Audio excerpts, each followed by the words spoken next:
Right now on KREM 2 News at noon, the temperatures are bitterly cold as we're still expecting the coldest weather of the year before the end of the year.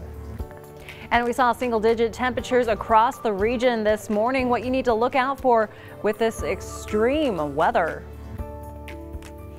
And the Omicron variant is now the dominant strain in the U.S., but what are the symptoms you should be looking out for? We'll tell you what health officials say may be cause for concern. Welcome to KREM 2 News at noon. I'm Cody Proctor. Laura Papetti is off today. Well, let's take a live look outside right now as we check in over the mountains, and it is beautiful right now. As we take a quick peek at those slopes, we can see those partly sunny skies right now. Some of that sunshine on the mountainside as well. It's just beautiful up there. Looks a little frosty to say the least. Meteorologist Thomas Patrick in the Outdoor Weather Center right now. And Thomas, I have to ask, I know we're in the middle of this cold snap right now, but any idea when it'll warm up? I would really like to know. Yeah, the answer is going to be next week. By the time we get to Monday, we're back above the freezing mark. But between now and then, sticking with the bitterly cold temperatures, Cody and I were actually oohing and awing at that picture you see behind me, which is Silver Mountain. And yeah, it looks beautiful out there. If you're hitting the slopes, hopefully the exercise helps to warm you up for today. Got into the double digits at least at 11 degrees. By the way, last night we hit our coldest temperature so far of 2021, and we had a low of 4 degrees. Actually occurred just before the midnight hour, so it officially goes on the almanac for yesterday. But the wind chills are still below zero because the winds at about 10 miles per hour are still pushing the feels like temperatures in that direction. Feels like -3 out in Pullman, -14 the cold spot right now in the Winthrop area. In fact, Okanogan County has been easily the coldest weather we've seen in the inland Northwest all week long. Getting a mix of some sun and clouds, kind of back to cloudy here in the Spokane area, a little bit more sunshine the higher up in elevation you go. But we're tracking snowfall for tomorrow. So yes, it stays cold all the way through New Year's, but now we get a good dousing of some powdery snow by the morning hours come tomorrow. So coming up, I'm going to time out this weather system, show you how much snow is in the forecast and how that impacts our commutes, both the morning and the evening hours. That's all coming up in just a few minutes. Thomas, thank you so much. Now, these cold temperatures can be dangerous if you're outside too long, even when you're taking extra precautions. Nicole Hernandez shows us what to look out for in this extreme weather. That's right. It is very cold out here today. I am completely bundled up. I've got my gloves on, my hat on, several jackets, under layers. We've been getting in and out of the warm car, and still just the few minutes outside, you can definitely feel the effects of these cold temperatures. So I want to go over some things that you should look out for if you're planning on being out and about today. So here's what you should look out for if you have to be outside. Confusion, being disoriented, fumbling with tasks are all signs of hypothermia. You can also get frostbite after being outside for just a small amount of time. So look out for red skin, numbness, and blisters. Those are signs of frostbite. Now, if you have kids home for winter break right now, inside activities are going to be the safest for them. If you work outside for your job, OSHA says employers should train workers on cold stress. Workers should dress appropriately for the cold, and employers should also make work environments as safe as possible with things like radiant heaters. By the time you're shivering, you've already gotten too cold, and so at the first sign of being cold, you really need to get indoors and you need to start getting warm. So once you do get back inside, here's some ways University of Michigan Health says you can warm up. Change into dry, warm clothes, keep yourself moving around, and drink something warm to warm yourself up from the inside. Now, another thing that the OSHA cold safety page went over that is applicable to more than just people working outside is the fact that in these cold temperatures, our bodies can actually become dehydrated faster than normal. So make sure you're also drinking plenty of water throughout this week. In Spokane, I'm Nicole Hernandez. Nicole, thank you so much. And a reminder, the city of Spokane has opened up a warming shelter in downtown. It's located at the Spokane Convention Center and open 24 hours a day until January 2nd. The city is taking donations for the center. They say the most requested items are socks and other winter clothing. Anyone looking for a warm place to stay is welcome. And also another reminder, bring your pets inside. While most pets do have fur, many just aren't suited to extreme temperatures. If it's not possible to bring them inside, the Spokane Humane Society says to provide adequate shelter to shield them from the weather. If you are unable to safely house your animals out of the cold, Spokane Animals says they do have spots available for anyone needing a place for their pets.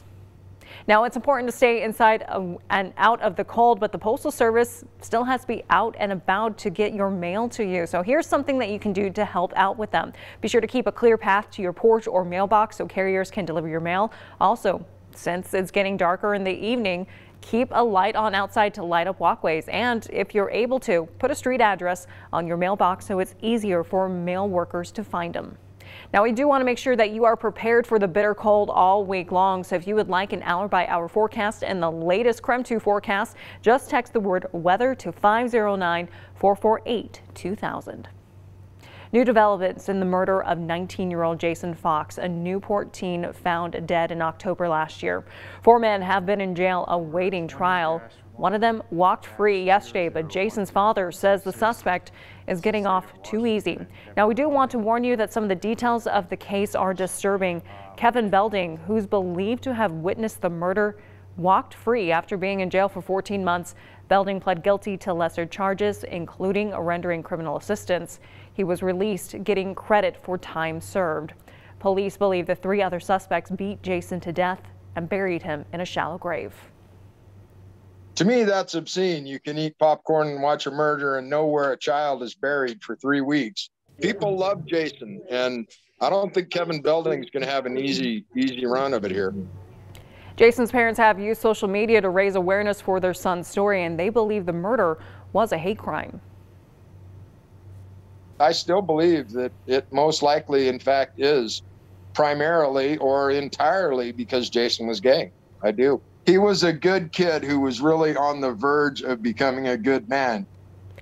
On the popular social media platform TikTok, the hashtag Justice for Jason Fox has more than 10 million views. Jason's parents want the 3 men to be charged with a hate crime. Their trial starts early next year. Happening today is the funeral for State Senator Doug Erickson. The lawmaker died earlier this month, only a few weeks after telling colleagues he'd tested positive for COVID-19. Erickson represented Whatcom County in the state Senate for 11 years and in the House of Representatives for 12 years before that. Governor Jay Inslee ordered flags be flown at half-staff to honor Erickson.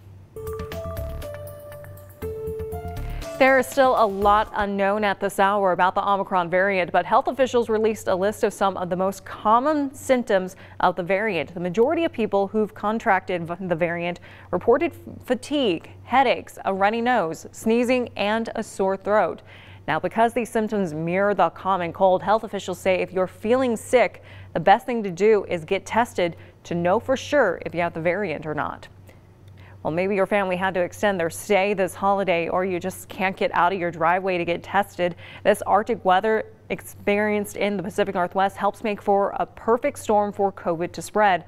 And with New Year's Eve parties set for Friday, the state of Washington's health secretary says those are all factors that could lead to another spike in COVID cases. But the secretary says the biggest factor is not the snow or lack of tests. It's you. Drew Mickelson reports.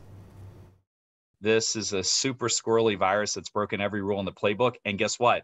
It takes us on with a vengeance. We knew COVID would still be around after the new year, but the winter storms and the problems they've caused could make the pandemic worse. We want to move into 2022, but as you are commemorating, as you're celebrating it, celebrate responsibly. You know all the things that you can do to keep yourself and your loved ones protected. Let's do those things. According to the Department of Health's latest figures released Monday, case numbers are rising and expected to climb after the holidays. When you look at hospitalizations, that rate has flattened over the past month. And while deaths have been on a downward trend since the peak of the late summer, Dr. Shaw says that can be misleading. But remember, deaths, that is a lagging indicator. It comes later. So we cannot, any stretch of the imagination, we cannot let off the guard. We have to do everything we can. While the snow has made it harder to get vaccinated and or tested, Shaw says if it's safe to drive, it's worth the trip. But if you're feeling sick, skip the New Year's party. Do you think this weather is going to perhaps cause more cases? Is that something that's concerning you because of all the factors we've talked about? It concerns me. I cannot say that I'm going to have any respite from this until, a few weeks after the new year, because we've got a lot of things stacking up. Drew Mickelson, KREM 2 News. I couldn't believe it at first. I was just telling my mom, like, they want me to come here, they want me to come here. A former Gonzaga prep star is leading the pack and the Cougs as he becomes the best player he can be. His story when we come back.